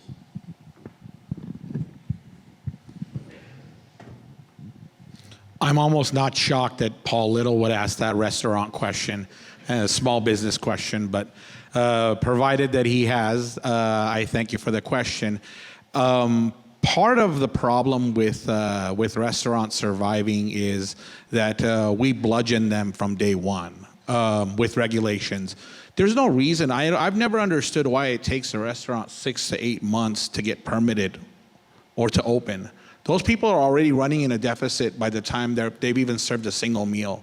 So I'm fully convinced that we can actually lessen the regulation, but also make sure that there's no rats and cockroaches going around. I think we can do both. But the very fact that we overburden these businesses with regulations and then taxes and penalties and permit fees and all these, it's a miracle that we have the restaurants that we do. And I'm not surprised that they're closing or more will close. So if I'm on the council, I would like to revisit the whole idea of how this permitting is done, how we open these businesses, how we keep them open. But at the end of the day, it's also a consumer end problem too. We need to frequent these restaurants. We need to invest in our local communities. We need to drink coffee at Lavender. We need to eat at Millie's, but we also need to shop at Good Food Market. We need to go to Garney Meat Market.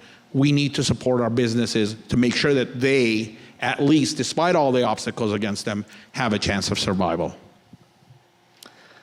All right, that wraps up the questions part of the meeting tonight. So we now begin starting with Victor and then just working straight down the table. Each candidate gets 2 minutes to give their closing summary statements. Well, thank you all very much for making the time this evening. I believe the job of the mayor of this city is to have his or her pulse his or her finger on the pulse of every neighborhood in this city. And I commit to you that I will do that. Following that is the approach. I think the best indicator of future approach is past approach. And I believe I've proven that I have a collaborative approach. I've worked with some of you to put in stop signs on the corner of your street. When it was unpopular to say I'm a member of the Rose Bowl Operating Company because we were renovating the Rose Bowl, I hung in there with all of you. I've worked with some of you to replace liquor stores. When it was unpopular to say, I support our police officers and believe we think more park safety specialists, I hung in there because it was the right thing to do. When we argued for inclusionary housing in Pasadena, I hung in there. Protecting neighborhoods, it was unpopular at one point to say, we need to push back, not too far in the past. It was unpopular to say we need to push back against Sacramento, but I knew it was the right thing to do to protect our neighborhoods. When illegal cannabis was affecting our neighborhoods, I hung in there while others sat quietly, and at great personal pain, you guys will recall.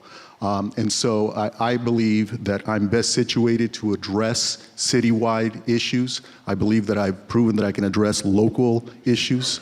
And I believe I've proven that I am the best at building consensus, not just on the city council, because that's what it takes, a mayor who can work with individual council members to address issues in neighborhoods and then citywide. But also to reclaim Pasadena's role as a regional leader, because so many of the issues that we face today are regional issues: traffic, housing, Even coyotes have made it to the list of regional issues. And I commit to all of you that I will listen, I will work with my colleagues, and I will address the local issues, the neighborhood issues, and the citywide issues. Thank you very much. First off, I'd like to thank everybody for having us here. It's a wonderful forum. Like I said, this is my community. You guys are my neighbors, physically my neighbors, so I do appreciate everything that was said, all the questions that were asked. And I said it before and I'll say it again. I'm not running for mayor to represent the city of Pasadena. I'm running for mayor to represent the people of Pasadena. There's a disconnect between local leadership and the community, and I want to actually bring that connection back. Furthermore, I think that, like I said, I don't just wait for election year to be a part of this community. I give, and I believe that the mayor's job is to serve. He's not here to rule, he's here to serve the community. And that's not just on the council, that's outside of the council. And that's because there's a lot of leverage in the seat of mayor, and we have to better use that. I think that if the mayor becomes more of a mentor in the community, more of an advocate in the streets of the community, and a volunteer, seen doing some of the things that we could all be doing, I think that would get more attention and more civic engagement in those projects. It'll get more kids into our public schools from private schools. It'll get more folks volunteering on building Hoogles like we did a few weeks ago with Pasadena Water and Power. I volunteered with the Well, I didn't volunteer. I had the opportunity to work with the Public Works Department for 6 months in the city of Pasadena. So I'm not afraid to get my hands dirty. I'm not afraid to ask the questions. I might not have all the answers, but I do have all the questions when it comes to figuring out what we can do to make our city better, what information is needed to make the best decisions for our city, and basically do what's best for the entire community, not just a selected few. Anybody that wants to know more about my campaign, please visit www.hardenformayor.com. Thank you very much.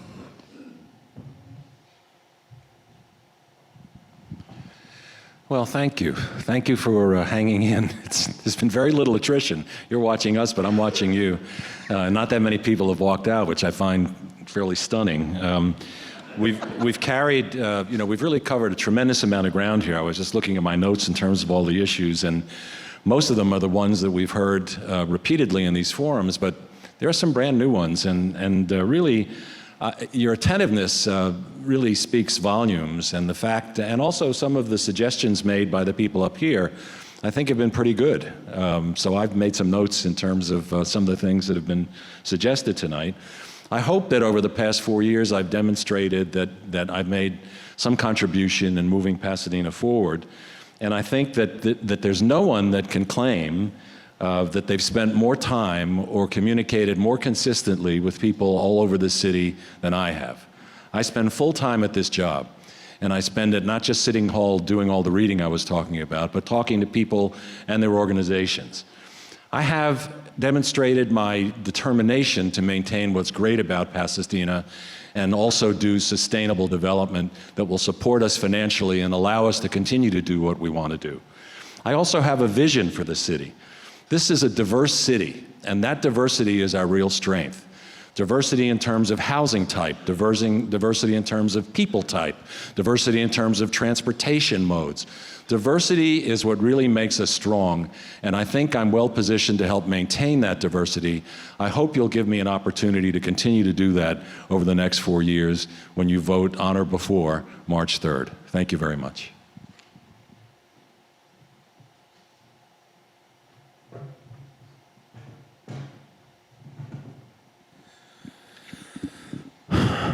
All right, thank you so much for everyone coming today. It does show a lot that everyone's here being a part of the democratic process, showing that you actually care about what's going on in the city. No different than myself, running for mayor. One of the main reasons what made me run is because I'm just like you. I had concerns, I have issues, but also have friends here. I have neighbors, and we talk about our issues. We talk about what we love about the city, and we sometimes just random talk. We talk about what we would do if we was this, what we would do if we was this person. And, the reality came, I said that I wanted to take myself out of the stands, so to speak, like you're at a game. Instead of being the person that's always yelling at the referees and yelling at the coaches and the other players on what they should actually do, I wanted to take myself out of the stands and actually join the players on the field and suit up in the political environment, which is my home, which is in Pasadena. And so I've been running for an entire year, and I've been telling people, I say, hey, it's time for a fresh perspective. And I've said this from the very beginning. I don't have a negative campaign to run about anyone. I want it to be fair, but I wanted to share facts through the messaging and the reality of where we are, and also just share another reality on what we can actually be. So that's why in the beginning I shared what I would do in my first 100 days in office. It's about empowering people and looking at our same issues and complex issues in a different way, from a different perspective. No, I did not grow up in Pasadena, but I love Pasadena. My family loves Pasadena, and I have so many great friends and great memories, and I look forward to fostering even more so in the future, working hand in hand and shoulder to shoulder with everyone here in this audience and across the city. So economic empowerment, making sure that our public safety is intact. But like I said, it's about something new, moving forward. And it's not to ostracize anyone and discredit any work that they've done, including the mayor. I actually like this guy. I think he's very smart. But at the same time, I want someone in office that's going to represent a diverse Pasadena as it stands today, but also understands that leadership should inspire you, should galvanize you, and should motivate you. And I represent that, and I have represented that for over 20 years in multiple industries. Thank you, and I look forward to earning your vote on March 3rd.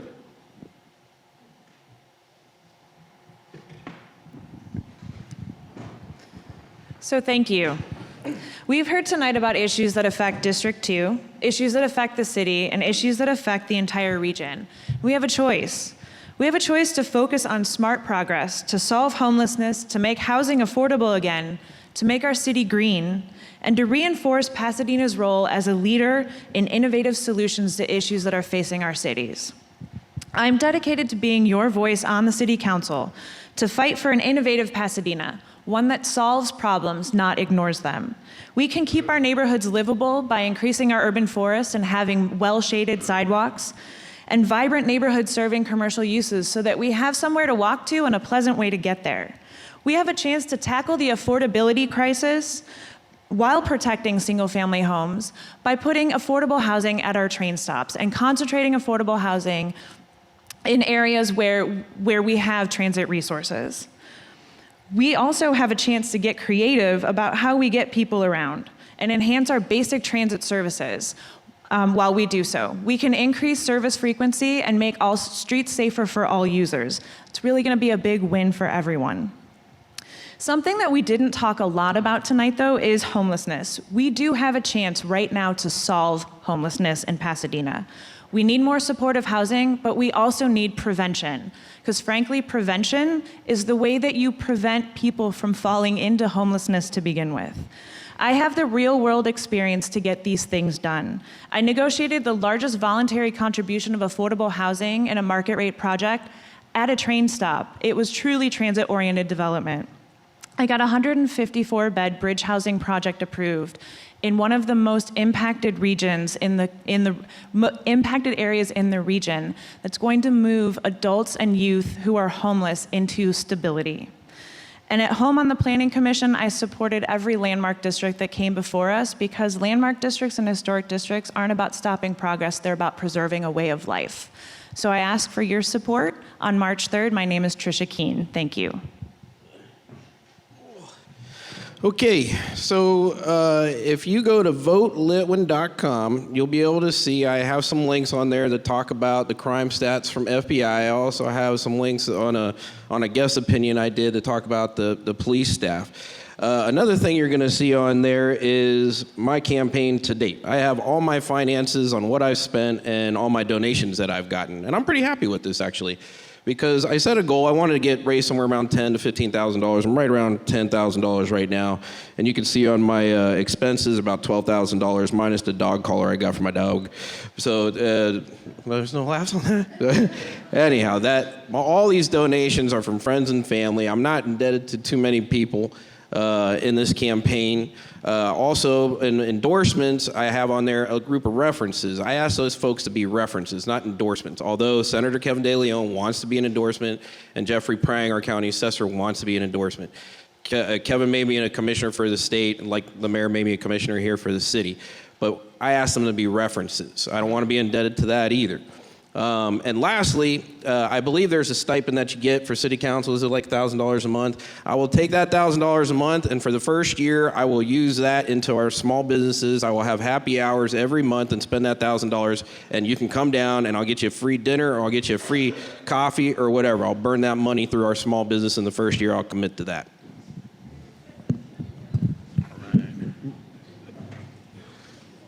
Ladies and gentlemen, thank you for this opportunity to sit before you and speak before you and share some of our ideas with you. Thank you to the organizers of this wonderful candidates forum. It was very collegial. I think we got our points across.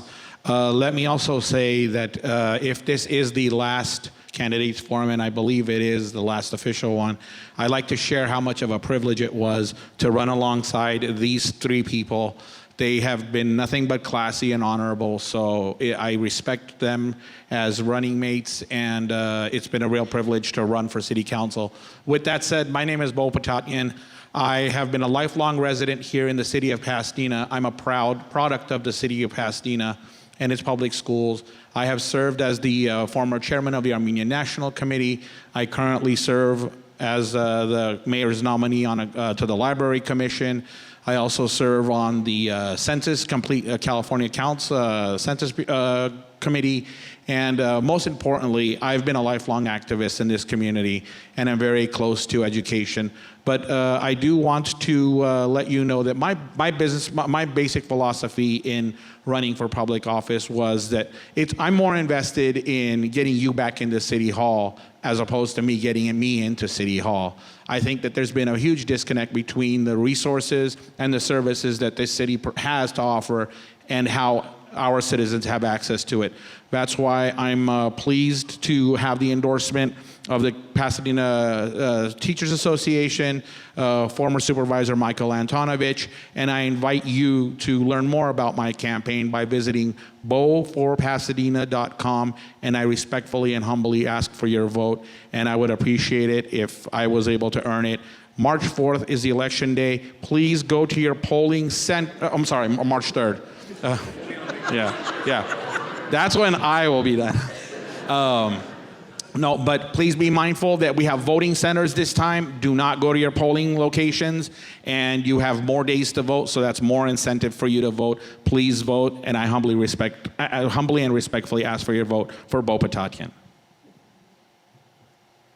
So my name is Felicia Williams, born and raised in Pasadena, and I have a broad amount of experience in Pasadena. My experience is here in Pasadena.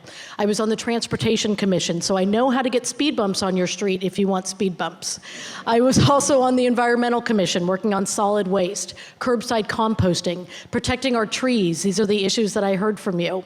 I also have served on the Planning Commission, and as the Star News, which is apparently the most reliable source of news, as the Star News said, I have been a thorn in the side of developers on the Planning Commission, and I'm absolutely proud of that because I'm here representing the people, and I think we need to ask more from our developers if we're going to have new development. I also have walked the district and looked at everything. So I really enjoyed meeting everybody and their dogs and their cats. I've seen the broken bathroom stall door at McDonald Park. I heard there's a problem with the urinals. I didn't check it, but I did hear that. Let's get that fixed. There's some safety issues in Jefferson Park. There is a left turn lane issue on Allen and Locust. So let's fix those things. I have a whole spreadsheet of all the things that I plan to fix, and I have the knowledge to be able to do that. True leadership takes not only experience, but it also takes vision. I have the professional experience, the educational experience, and the experience with the people, which is talking to you.